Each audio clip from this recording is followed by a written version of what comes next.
नमस्कार मित्रांनो. आज मंगळवार असल्यामुळे सकाळ सकाळी लवकर आलो हॉटेलला आल्यानंतर पाहिलं स्टाफची साफसफाई चालू होती. मग काउंटरला गेलो, काउंटरची साफसफाई करून घेतली. मग देवपूजा केली.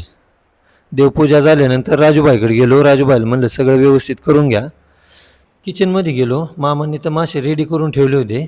मटण शिजाय घातलं होतं. मटण बघितलं शिजलं का. त्यानंतर भावाचा फोन आला. फोन आल्यानंतर मासे आणले होते बेगोनवरून 150 किलोचा स्टॉक. मग ते उतरून घेतला आम्ही. उतरून घेतल्यानंतर लगेच तोडायला बसलो.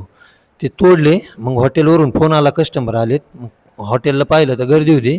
संध्याकाळच्या स्टॉकची रील काढून घेत होतो, मटन चिकन मच्छी.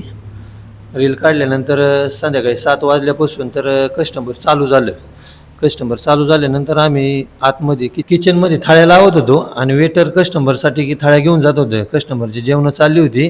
अचानक गिऱ्हाईक वाढल्यामुळं कस्टमर वेटिंगला थांबलं. त्यानंतर सर्वांना जेवण दिलं आणि 11 वाजता हॉटेल बंद केलं. धन्यवाद. भेटू उद्याच्या ब्लॉकमध्ये. अमोल शेठचं हॉटेल, जगदंबा हॉटेल.